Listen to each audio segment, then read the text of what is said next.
Welcome back to the Think Strong Network Bible Study. Did you know that what you spend during the holidays might not be what you think?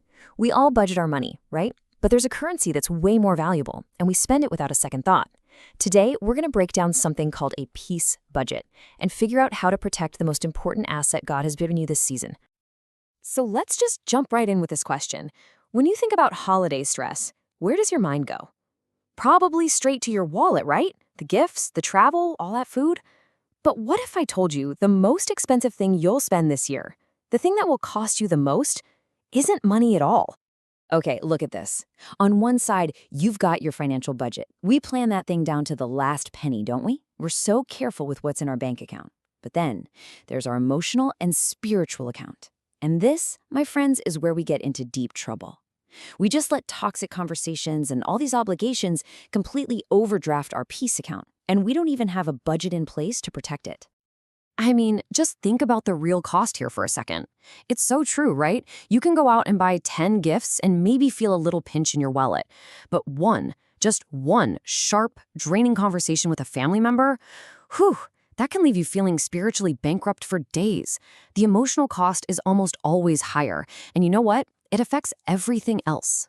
So if our peace is really our most valuable asset, then how in the world do we protect it?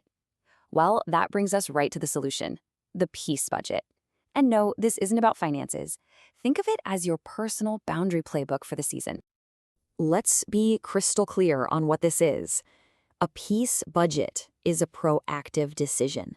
It's you choosing, before the chaos even starts, what you are absolutely not willing to sacrifice this year. It's deciding in advance what is completely non-negotiable for your well-being and for your walk with God. So what exactly are we protecting with this budget? Think of it like this. These are your most valuable God-given assets. Your joy, your mental health, your actual physical rest, and your emotional stability. I mean, these are the things that make the holidays feel like a real blessing from God. Without them, even the biggest, most expensive celebrations just feel empty. Protecting these? That's the entire goal. All right, I want to get personal for a second.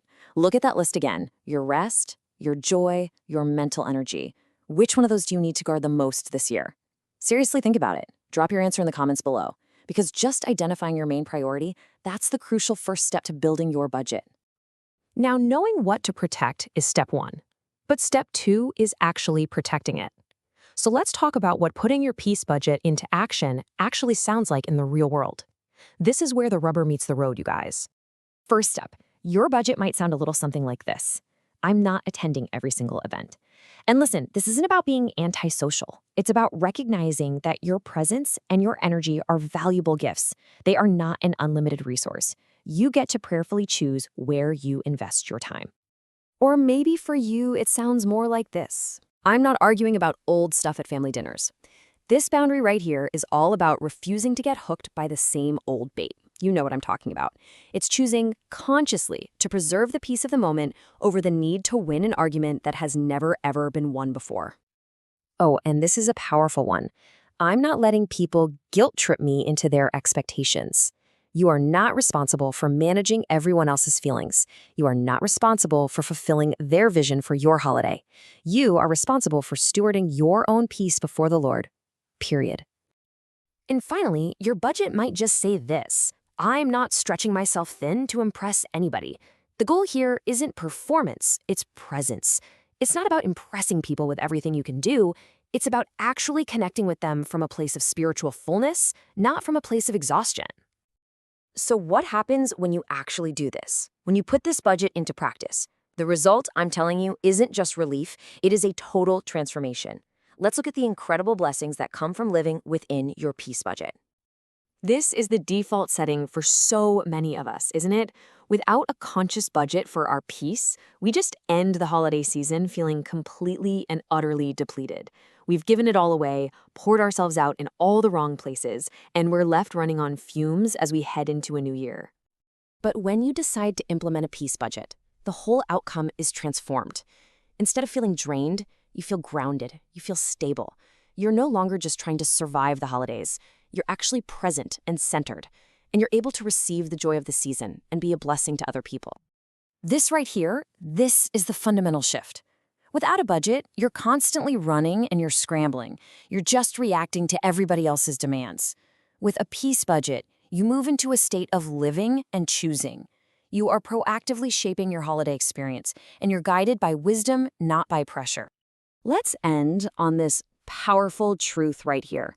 The Christmas season was never meant to break your spirit. It's meant to be a source of incredible joy and blessing. But that blessing, it can only be found and fully received on the other side of healthy, wise boundaries. So as we close out our study today, I want you to just reflect for a moment.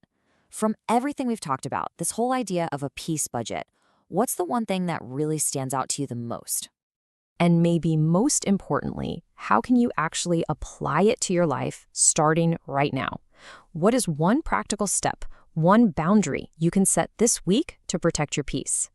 Go ahead and share your thoughts in the comments. Let's build each other up as we get ready for this season. We are so glad you joined us today. And remember, all the material we shared here was created by the Educational Highway. Now go into this season in peace and be ready to protect it. We'll see you next time.